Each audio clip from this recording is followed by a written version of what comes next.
The following is a presentation of TFNN. Live at TFNN, the Power Trading Hour, with your host, David White. Now, the author of The Path of Least Resistance and the Tech Insider, David White. And welcome to a beautiful January 9th here at the headquarters of Technical Trading and Investing, TFNN.com. Boy, what a gorgeous day out here. I have to say that after being sick since about Thanksgiving with that off and on flu again all over again, today's one of the first day I didn't hack. Actually even had a fairly decent night of sleep and feeling pretty good. Match that up with it's probably about 83 degrees out and sunny, just a gorgeous day. It's hard to think that the world could have any problems whatsoever. And just a wonderful and nice day out there. Hope everybody else is enjoying the day. As we look at the markets out here, not a lot of movements. This is the day where option market makers go delta neutral. And let's see what we have. And that means that kind of like arms dealers, they'd rather just have everything kind of go on and be flat for the next 7 trading days after today. But what they want to do is not take on too much risk when the premiums are at their least. So what they'll do is either buy the equity on the opposite side or sell the equity on the opposite side of their existing positions, or they'll do a variety of things to make sure that they won't have any big problems. They may buy a way out of the money put on the opposite side of their current position, or they may, like I said, they may try to actually move the stock, which normally today, on a day like today, you see a great deal of volatility. We started seeing this a little bit earlier yesterday, and why it's normally thought to happen on Wednesday, I've seen it start as early as Tuesdays. I think we had most of it out now, and we're probably pretty flat, up just 0.25% on the S&P cash at 1461. 2.5 billion shares so far. So seeing a lot more volume than we saw last fall. But we'll have to see. Not a lot of movement for all that volume comparatively over the last few weeks and even in last fall. So actually starting to see some volume come in. And that's going to be kind of interesting because a lot of stocks are not getting that volume. A lot of this looks like it's in the ETFs and those index derivatives. So you're kind of seeing kind of a low volume move in a lot of stocks and a high volume move in a lot of the ETFs. My guess is that a lot of those half penny trades in the ETFs that are accounting for a lot of the volume from high frequency traders are not getting pushed back into the underlying stocks because there just isn't a big enough move out there to make them go. So maybe a lot of the high frequency traders just getting the churn done, but not making so much a big move in the underlying stocks. Today is National Static Electricity Day, and I guess the idea of this is just to gain an understanding of how atoms and electrons work. There's a National Static Electricity Day website that you can go out and check out. Just Google it. From anything from teaching you about electrons, from just rubbing your feet across the carpet and zapping somebody. There seems to be no better cheap thrill than, especially up north on a cold winter's day, than shuffling your feet across the carpet and really putting a shock to somebody. Always just love that. Anyway, what else we have going on out here? Ooh, this can't be right. I've got something wrong here. Oh, maybe didn't do it right. Oh, there it is. What do we have going on out there? Jack Lew's going to be appointed Treasury Secretary to replace Tiny Tim, our current Treasury Secretary. This guy probably could be summed up in a couple of words, and that's political hack. Probably doesn't have a lot of recommendations for him taking this job, other than the fact he's been a loyal soldier, and that's pretty much it. Don't expect a lot from this guy. Probably going to just be done or just do what he's told. Doesn't have a lot of history in this background, and Tiny Tim looks like all accounts that he's headed to be the CEO of Citibank after and be the next CEO over there. So the turnstiles in government work, and the Peter Principle seems to be working with this Jack Lew, of which everybody doesn't want to speak ill of them, but basically it's well known already from the responses of the people that follow the White House that he's a loyal soldier and doesn't know much about the Treasury Department and will probably just do what he's told. So probably not anything new there. Apple kind of leaked last night. It's been in a little bit today, although I haven't seen a lot of movement in Apple. I'll go ahead and check, see what they're doing now. Yeah, I mean, kind of moving around. 522.76 at the last quote for Apple, at least in a minute or so. So, this thing, I couldn't help see just so many people in the financial entertainment TV business screaming about buying Apple. You've got to buy Apple. You've got to own Apple. What do you mean you don't own Apple? You've got to own Apple. Oh, they're the greatest. And, of course, they're having discussions that I started talking about in my Tech Insider newsletter when it was up around 680, 690, and that was the inevitability of margins falling at Apple. Again, they came out with this. Everybody was hugely enthused. The Appletonians out there were ready to storm the Bastille. Apple once again would make its gigantic rise to over $700, and of course nothing happened today. That's because these new cheap iPhones that they're talking about, in fact, we talked a little bit about yesterday about whether or not the subsidies by carriers can continue when you're looking at a high-end phone from Samsung in less than $500 for their top-of-the-line phone, at least $200 more for the iPhone. I think about $695, $698, something like that is what Apple gets back from the carrier. But it's rather interesting. But I think that everybody understands one thing, and that is if they make a cheaper iPhone, it's going to sell for less money, and they probably are not going to continue holding those kind of margins that they had before. But we'll be keeping an eye on it. But everybody, this is not the first time. History repeats itself, and if you know much about Steve Jobs and Apple, in 1987, 1988, they were 77, right in that time period. They were considering licensing their operating system just like Microsoft did, so everybody started building their PCs. Well, there was a whole problem in that they were making and able to keep a much higher profit margin because they were selling the hardware. Unfortunately, they were selling a whole lot less, which is exactly the parallel today. The idea that you control everything and make all the money is great. It's called a walled garden. You keep everybody else out, and you try to own the entire market. One of the principles in selling high technology marketing, there's a book from David Au, which I think was one of the first Intel guys out there, who actually went through all the principles. And one of his principles is if the market's big enough, there's no way you can own it by yourself. So you better start making, it's kind of like a Survivor thing, start making friends and forming allies. Apple is always taking the opposite approach, which is, I know everything, you know nothing, and, we'll just eventually, we really don't need your help, and we don't want you.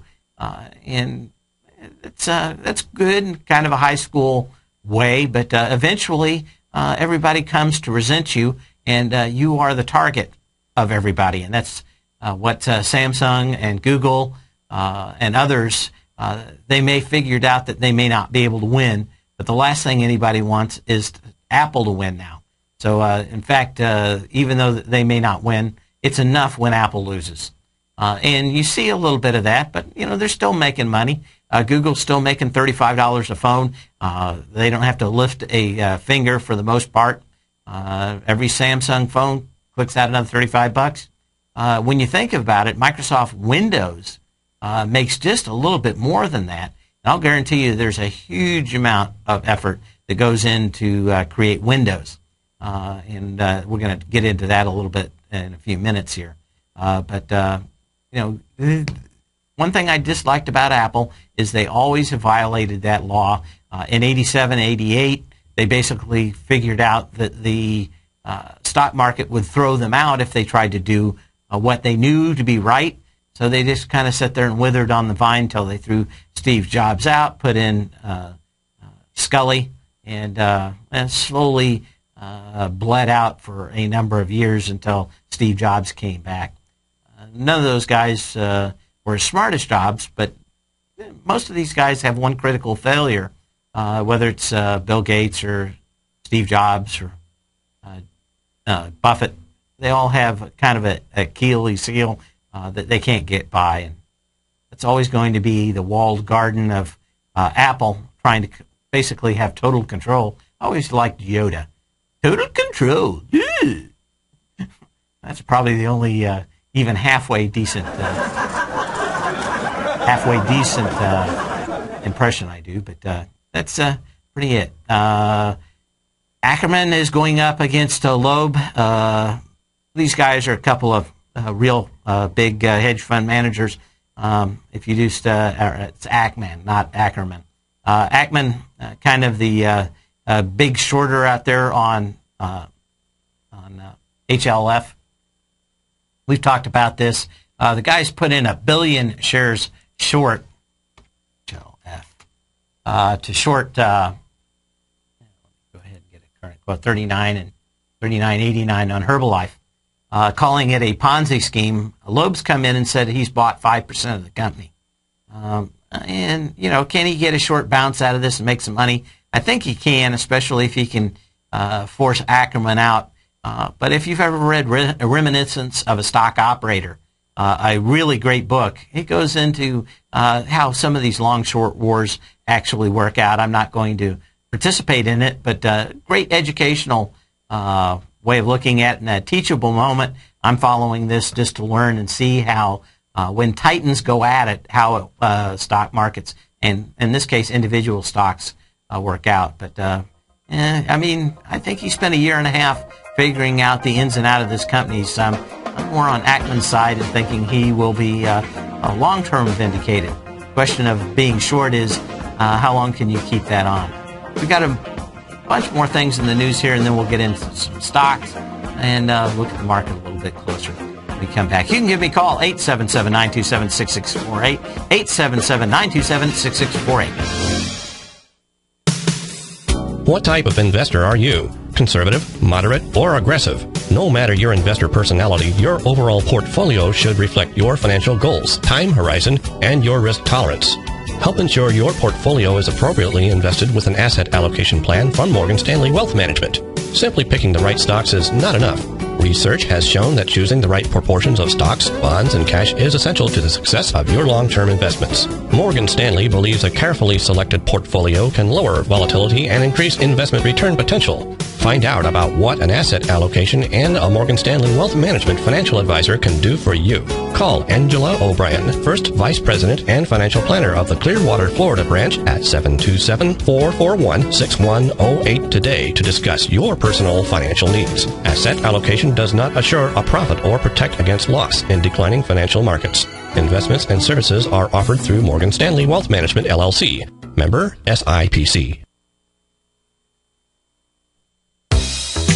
with the launch of Tiger TV. TFNN has brought our programming to the next level. With Tiger TV, you can gain access to each host's charts and computer screens as they host their daily stock program. Whether it's Tom O'Brien, Steve Rhodes, Basil Chapman, Ken Shreve, David White, Larry Pesavento, Victor Jones, or Daryl Martin, you can catch all of our technicians hosting their programs live and archived on Tiger TV for your viewing pleasure 24 hours a day, 7 days a week. If you haven't checked out Tiger TV, then visit TFNN.com and see what you're missing. You take a hands-on approach to managing your investment strategy. You're always looking for the next trading opportunity to magnify your perspective. Direction Shares connects sophisticated traders with a powerful array of ETFs from a wide range of asset classes. The markets may go up and down, and you want tools for both sides of the trade. Discover how we can help at DirectionShares.com today. An investor should consider the investment objectives, risks, charges, and expenses of the Direction Shares carefully before investing. The prospectus and summary prospectus contain this and other information about Direction Shares. To obtain a prospectus or summary prospectus, please contact Direction Shares at 800-851-0511. The prospectus or summary prospectus should be read carefully before investing. An investment in the funds is subject to risk, including the possible loss of principal. The funds are designed to be utilized only by sophisticated investors such as traders and active investors employing dynamic strategies. Investors in the fund should understand the consequences of seeking daily investment results, understand the risk of shorting, and intend to actively monitor and manage their investments. Distributor, Foreside Fund Services, LLC. Many of our new listeners have heard about the Tiger's Den, but wondered, what exactly is it? The Tiger's Den is a lively community where professional traders and investors can meet, exchange ideas and information in a comfortable, moderated atmosphere. Hear all of your favorite TFNN shows, plus see all the charts as they happen, live during those shows, and have access to all those charts. You can test drive the Tiger's Den, absolutely free, for 30 days. It will greatly enrich your knowledge of these markets. Details on the Tiger's Den are on the front page of TFNN.com. TFNN is proud to partner with Great Panther Silver for another exciting silver coin giveaway. The Great Panther Silver Super Silver Giveaway begins the week of January 28th and we'll be choosing 47 lucky winners. It's free to enter with absolutely no strings attached. Just visit the front page of TFNN.com today to fill out your entry form. Every hour that we're on the air, 9 a.m. to 6 p.m. the week of January 28th, we'll be randomly choosing one lucky winner that will win a silver coin or bar from Great Panther Silver and TFNN. And the final hour of the week, Friday, February 1st, we'll choose 3 lucky winners. That's 47 winners in just 1 week with over $1,000 in silver given away to our loyal listeners. Register today by visiting the front page of TFNN.com. And for more information on Great Panther Silver, you can click on their banner on the front page of TFNN.com or check them out on the NYSE Amex symbol GPL or on the Toronto Stock Exchange symbol GPR. This segment is brought to you by Goldfields. For more information, just click the Goldfields banner on the front page of TFNN.com.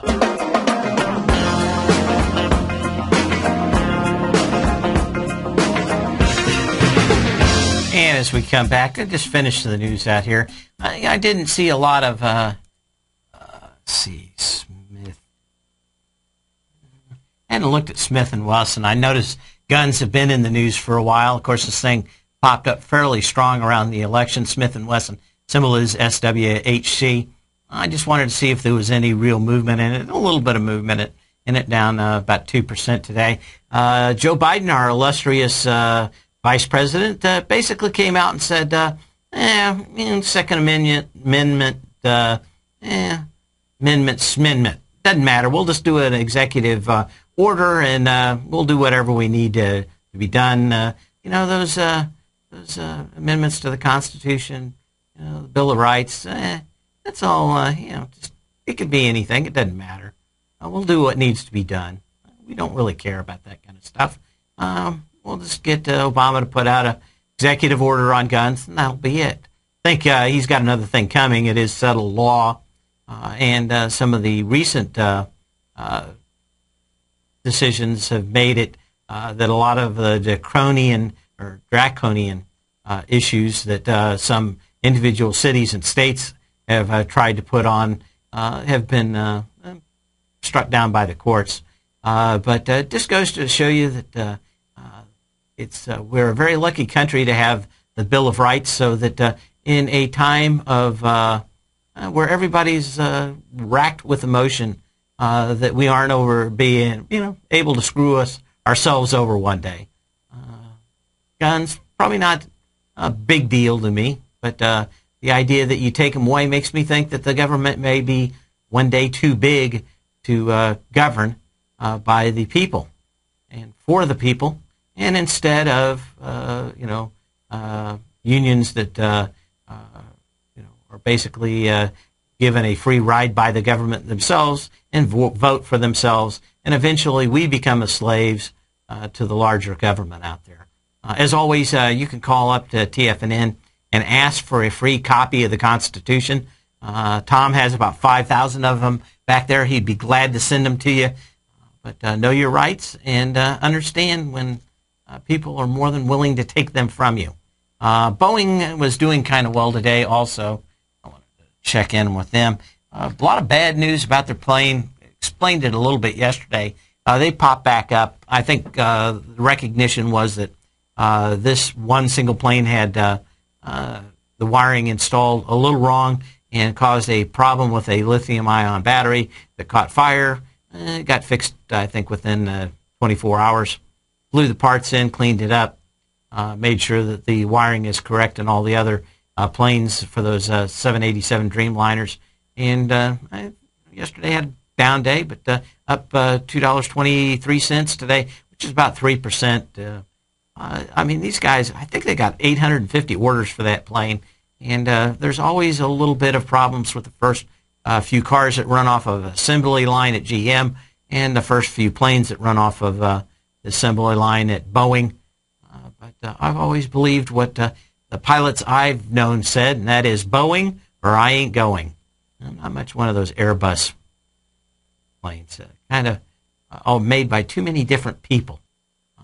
Everybody's got their spoon in the let's see, just moving some things around here while I'm checking on news. Anyway, Boeing's doing well. One of the things I am looking at also, if you remember MF Global, there was a piece out there today that basically said that Corzine could not be deposed by people that lost money in the MF Global thing. I read through a little bit. I spent a little extra time looking through legal issues and find them quite interesting. I'd never want to be a lawyer. But very interesting ruling from the judge there that basically says he had nothing to do with it. You can't depose him. So all these people that lost money can't depose the guy that was probably most critical in the thing. The only thing that made me think is maybe Corzine's got a picture of the judge or maybe a senator or a governor or maybe the president with some farm animals or something. Somebody's getting some big cover out there. And, in fact, some of the Chicago newspapers are running with headlines that said the Untouchables. Basically, Corzine being one of those, he can lose $1.5 billion, not know where it went, and not have to ever be questioned about it. We'll be back in a few minutes. We're going to get into some charts in the next segment. Give me a call, 877-927-6648. That's 877-927-6648.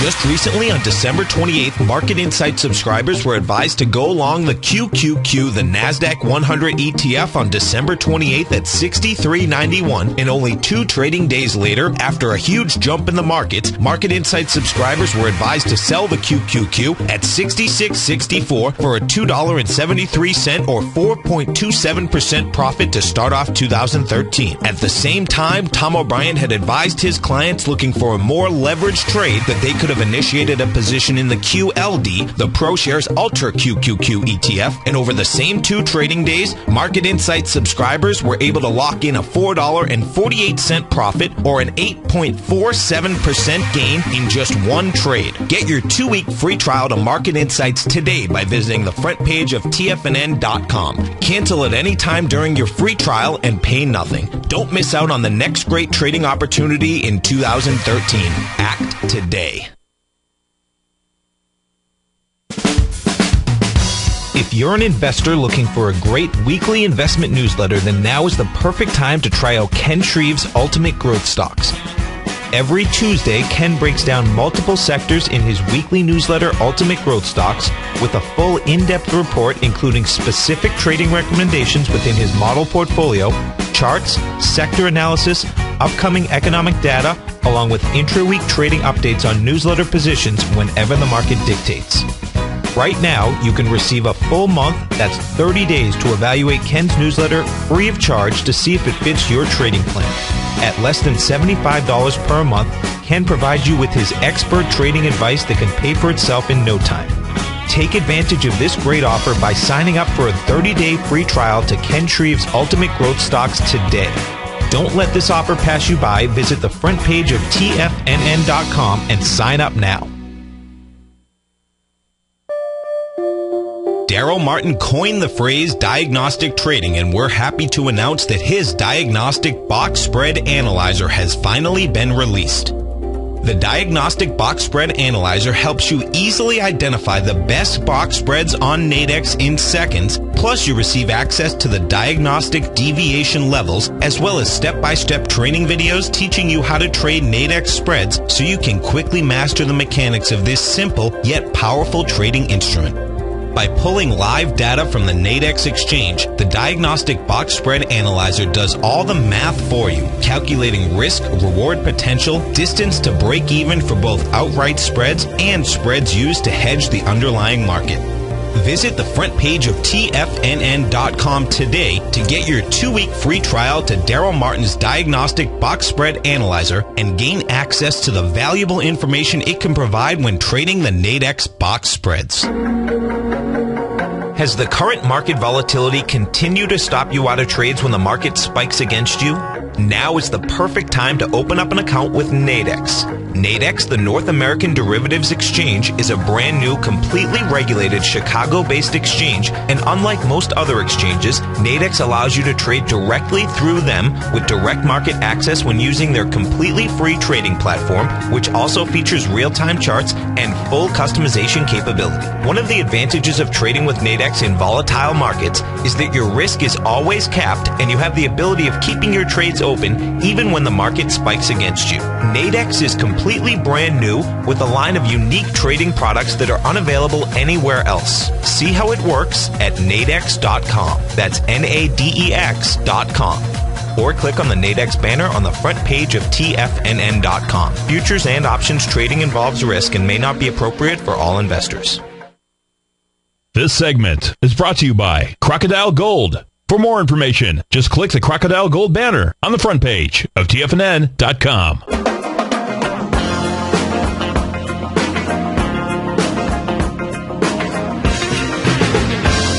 And as we come back, there's a certain crowd out there that thinks that we can get by the debt ceiling by just printing a $1 trillion coin or note out there. And so some people actually did the work to find out what would happen if they actually got a how many platinum coins was actually backed at the current price of platinum. Just how much would that actually take? And they found out that much like everybody thinks that would sink the U.S., you could not actually get $1 trillion worth of platinum on the Titanic without sinking it. Kind of interesting out there, but $1 trillion would sink the Titanic. Of course, they're talking about getting around the debt limit because, of course, no one can control spending. They're spending like drunken sailors, and that's with an apology to drunken sailors. But it'll be interesting to see. I think we've got another 4 or 6 weeks before that hits the fan. Proverbial bovine excrement. What else do we have? We've got 60 million Windows 8 copies sold. A lot of those were sold at a discount, so it's very unclear exactly how, just how well that's going to be. Are they making $35 or $55? It's very tough to figure out since a lot of those were on early discount. Basically, Ballmer said that he would sell 450 million copies, including on phones in the next year. Doesn't look like he's well on the way of doing that yet. But 60 million, I mean, Apple's trying to sell 50 million phones, so of course they're making a lot more money on that. But you know, they got a couple thousand people working on operating systems at Microsoft, probably a similar amount at Apple. But you know, you get to sell all your other things with it, like the operating system, Word, Excel, all that kind of stuff. So probably not a bad deal. It forces upgrades to existing people. But still not, when you think of it, people now, you can sell 60 million of something and be considered a failure. Kind of a little bit different thinking than maybe just even 10 years ago. Anyway, that's pretty much it for news. I wanted to get into stocks here fairly quickly. And what do we have? Are the charts? Pop that up, start looking. Had some interesting stocks out here. First one I wanted to look at is TLT. I put this in the newsletter a few days ago. It had come down, made a pretty decent test of the previous low, and very significant. It came down below 118.05, which was the September 14th low that had 16 million shares. Came back, tested its back well in the trading range, but the best it could manage was 10 million shares, and actually on the low about 9.5 million shares, down to 117.36. Popped back in that trading range, and you know, haven't had a lot of volume the last couple of days, and we'll see how this works out today. Little gap right above us that I'm watching, and that's in the 120 range. But of course, normally equities up, bonds down, equities up. So one of the clearer signals that we've had out here in the marketplace. But that's exactly how stocks should and ETFs should act, and that is lighter volume means that you can't push it down any farther, or not much farther, and higher volume, probably still some weakness down there to be exploited. But we'll go through some other stocks here. I wanted to see how these have done. Walter Investment Management, WAC, was looking at this one, and again, a fairly decent example of pressing highs on low volume and coming right back into the trading ranges. Let's see what we have here. I wanted to actually check and see. We have, come back in here. Up 3.5 points on the S&P cash with 2.7 billion shares at 38 after. But anyway, Walter Investment Corporation, WAC, saw this nice little high out here November 1st with 1.8 million shares at $48.54. You like to see it break the high, pierce it, close back below it, and that is a valid sell signal. You know, the energy on this last leg from November 1st down to November 14th had similar energy on this last move up, but you certainly got a lot of that in one gap, and I guess the best signal out here was that volume at the top, that it's not ready to break out at this moment, and it has a nice little gap out there. The gap, you know, 2 million shares, not that all that bad, 2.4 million shares, but didn't go over that previous high. So probably not a great short out there, but probably a good indication that this thing's in probably about a $9 trading range from $40.05 up to $49. And what else do we have? Viacom.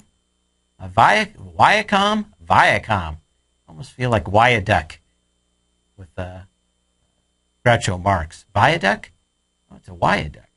But Viacom is another one out here doing a little turtling during expiration, and that is the $56.91 high on October 8th, 5.7 million shares. We see that come with about 2.8 million shares, and got about 4.5 a few days ago. So it'll be interesting to see how today climbs out. But you're going to need 5.7 million shares to hold up, but kind of done a little bit of a reversal today, so we're keeping an eye on that. Union Pacific, we talked about the railroads, maybe getting a little love because of the closure of the Mississippi River. That's been put off to the 15th, but I think that they're going to try to keep this up here fairly close to these highs. But we've had another kind of well, if we close here, going to have a nice little hammer, inverted hammer up here today, which makes me think we might be coming back in and closing a gap. That gap came up on the 2nd and popped up a little bit from about 125 to 129, something like that in the price. But you needed to get above that with 2.9 million shares. And, what do we have? 1.5 million shares, 1.2, 1.2, 700,000. Yeah. So we'll probably be another light volume day out here. But seeing this as kind of a theme, not all these are great. You want to see very light volume back up into these highs. And a better one is UAL, as we see it break previous highs out here. But the energy on this last leg, very weak if you're looking at my power law vector indicator numbers. That's just a way of looking at how much energy was used coming up and coming down. But the energy was much lighter from the last leg down to the last leg up. But looking at the previous highs of February 3rd at here at $25.84, almost 10 million shares. And what have we had over the last couple of days? 5.2 million shares, 5.5, 3.3. Going to be, again, light today. And we're coming back into these trading ranges. So this would be probably one of the weaker ones out here. But as long as energy prices remain low, probably not going to be the best short out there.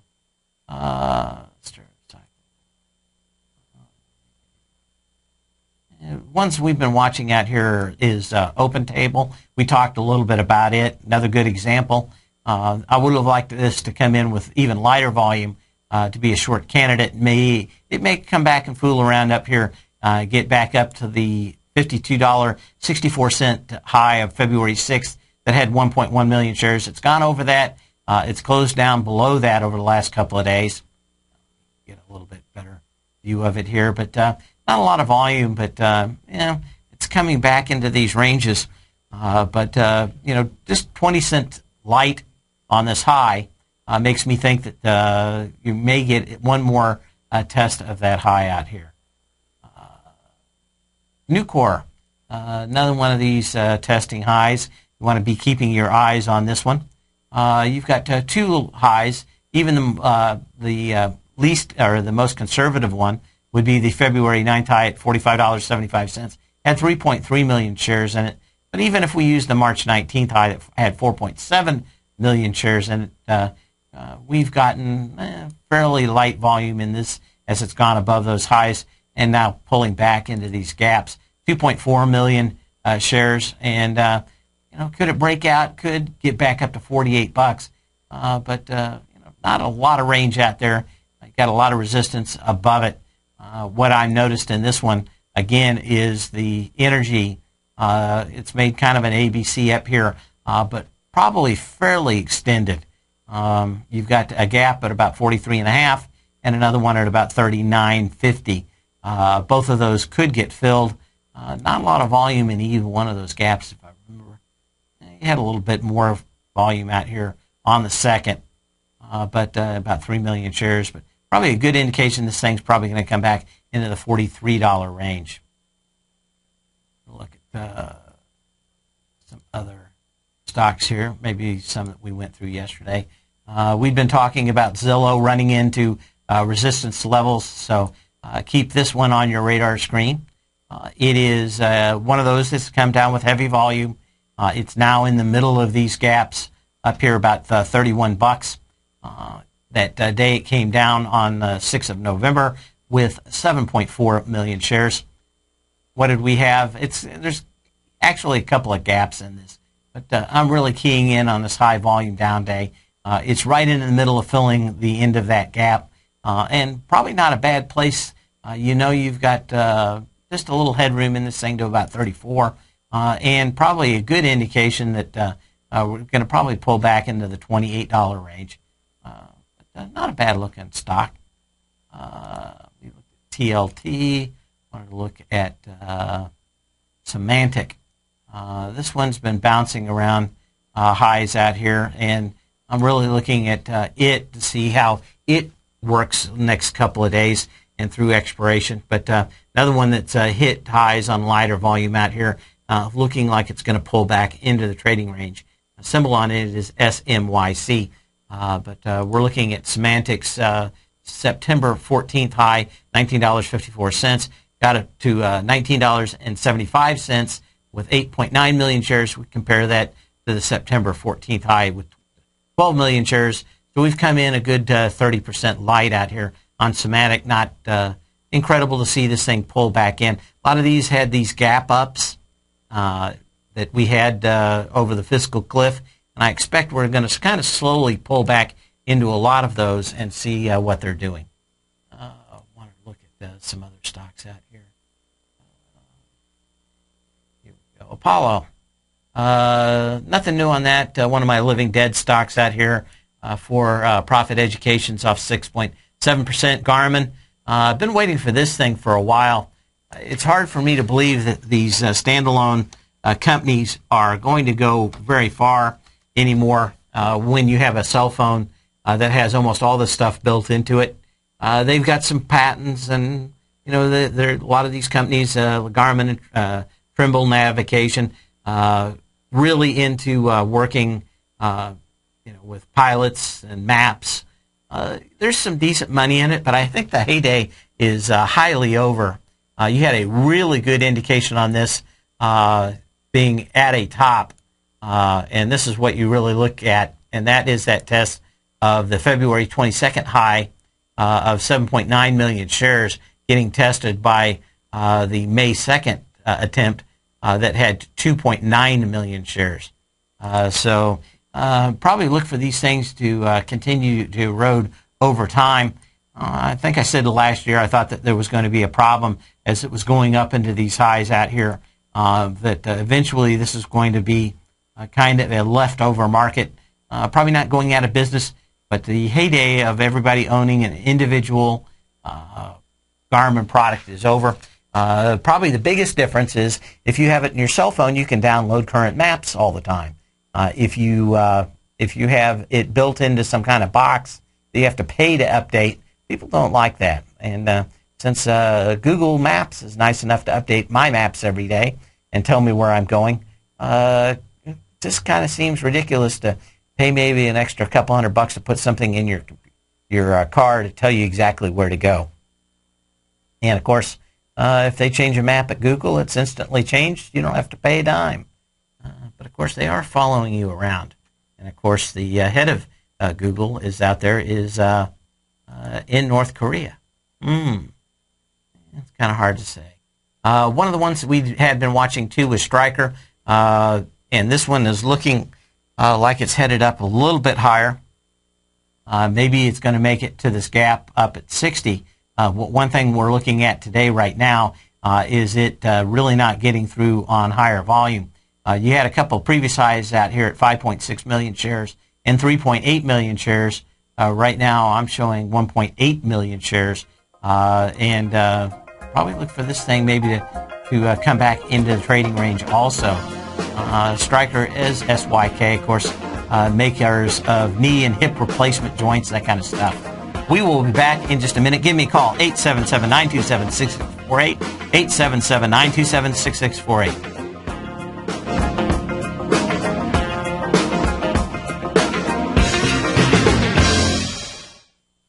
Are you looking for a precision edge in the market? Something that can stack the odds in your favor? Then look into Larry Pesavento's new trading newsletter, Patterns, Profits, and Peace of Mind. In each weekly issue, Larry explains what's going to happen in the markets based on the pattern he sees developing and gives you actionable trade ideas based on those patterns. Plus, you'll get his detailed analysis on a variety of markets and sectors, including stocks, treasury bonds, the gold market, oil, the dollar, the forex market, and more. And you'll get the Technical Corner segment, which is a short but powerful weekly training session on trading. You'll get access to all the patterns Larry is seeing in the markets, plus the Astro Harmonics and powerful Bradley stock market model that Larry utilizes for less than $5 a day. An extremely potent combination that will give you just the edge you've been looking for.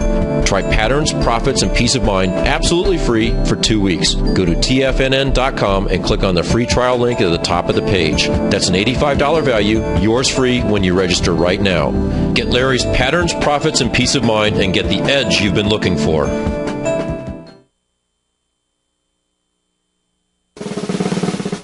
Tom O'Brien's weekly newsletter, The Gold Report, has helped subscribers for over 10 years navigate the high-risk world of exploring and producing gold companies. And now's a great time to sign up for a free month-long trial to see the kind of insight that Tom delivers for his subscribers on a weekly basis. Every Monday, Tom O'Brien issues a quick update on the metal market, giving you his take on the HUI, XAU, GLD, dollar, bonds, and much more. Tom follows Monday's update with a full gold report, which is delivered to subscribers Tuesday afternoon with detailed coverage of 24 separate gold or metal stocks, as well as another 10 to 15 stocks that he lets you know are on his potential watch list. Get your month-long free trial to the Gold Report today by visiting the front page of tfnn.com. Don't spend another year navigating the metal markets on your own. Act early in 2013 and make the most of your gold and metal market investments. David White's newsletter, The Technology Insider, is focused like a laser on finding the next big things in technology. If you had invested only $10,000 in Microsoft in 1986, you'd have been a millionaire by 2000. Disruptive technology like Microsoft's is the key to these massive long-term profits, and the Tech Insider is the vehicle from TFNN to capitalize on these opportunities. This is the go-to newsletter that identifies, monitors, and profits on mostly little-known cutting-edge companies with great long-term prospects. David's experience is as an inventor of Emmy-winning animation products for TV and Hollywood that propelled a company public. Match that with 14 years as a full-time trader, and he's uniquely qualified to guide you through the light-speed world of ever-evolving high-tech. If you're ready to ride the next big technology bull market for less than $40 per month, log on to tfnn.com and get your 2-week free trial to the Technology Insider. Get in on the ground floor of the next big thing today. Let me tell you something, folks. I have people coming up to me saying, I just can't believe the amount of work that Steve does on his newsletter. And I says, I absolutely agree. That is a recent clip from the Money Masters show that Tom and I do each day at TFNN. My newsletter service, Mastering Probability, is much, much more than a newsletter. Yes, it's outperformed the S&P 500 by 100% during the last 15 months. But more importantly, it's an extraordinary education, a roadmap for your success. And it's yours risk-free for the next 30 days. Just go to the homepage of tfnn.com and click on my name, Steve Rhodes, and then Mastering Probability, because everyone needs a success strategy. For most, it's a competitive edge, the will to win, the drive to overcome any obstacle. Whatever you call it, winners find a way. Find your way to Mastering Probability today, because your journey to extraordinary rewards is just one click away. This segment is brought to you by TFNN. Test drive all the newsletters for free at tfnn.com.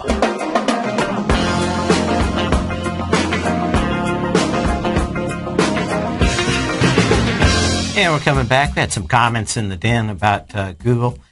Of course, the one of the heads of Google's over there with the ex-governor of New Mexico and energy chieftain.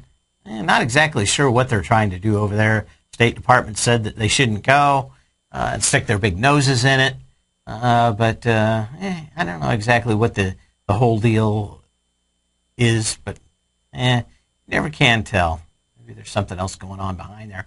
In looking at the chart in Google, what we're noticing is this is up against pretty heavy resistance levels. And you know, we had kind of an announcement out of it. Stock got blown out of the water on the 18th of October, down on about 12.5 million shares. We've been up at the very high end of that candle here for a while, and we're in pretty light volume out here. So the charts would indicate that you've probably gotten all the bounce out of this thing you are for a while without having some decent earnings news or something. Going to be kind of hard to run it up there, but probably not a bad bet to think that this is in a trading range of somewhere between 690 and 740 where it's at now until some news betters. I still think it's probably the best of the tech big stocks out there. Apple, just too much with their earnings gross margins. Google, well understood company, even though more people are using mobile and they're getting less out of the searches on that. Kind of well understood and noticeable trends in their marketplaces. They do extremely well at monetizing most of their products out there, and continue probably to be the best run of the companies from Intel, Microsoft, and Apple, Facebook. In fact, I wanted to bring up Facebook because the market is pushing this thing awful hard for a company that still hasn't figured out how they're going to be worth the $100 billion they came out with. We are seeing some volume. This thing is pushing at least two highs that you needed to have. Well, the last one you needed to have 120 million shares at. If you just go back and look at the December 3rd high, that had, 120 million. And you know, you've been fairly light as it's come out here. So I would not be surprised for this one to also turn back in. And, you know, there's going to be a lot more of these shares. You're certainly going to see huge resistance from here on in, and that is all the bag holders that bought this thing early on, just glad to get their money back after probably one of the biggest failures of an IPO of any recent memory out here. But continue to watch Facebook out here. I think a lot of people are really believing that the CEO of Facebook can walk on water. I just don't like a company that hasn't really figured out how it's going to make its money, how it's going to be worth, you know, $500 billion or whatever. Came out at a valuation of 100 billion, excuse me. And it was hard to see that. But you've got 1 billion customers. The question is whether or not this company and Facebook is a fad and people are going to continue to drain out of it. I've never used it. I thought it was some kind of cult. Of course, I thought the internet was just a fad too. But anyway, Facebook, I'm thinking as kids get older, this is going to be kind of old hat. And one day they're going to figure out that this is a fad. Kind of in Europe, they've seen some of that from well off the high numbers early on. But that's what would worry me. Right now in the charts, just need 120 million shares to get over that last high to give a decent signal. Anyway, keep an eye on it. Keep an eye on the skies. Same bat channel, same bat time tomorrow for the Power Trading Hour with me, your humble host, David White.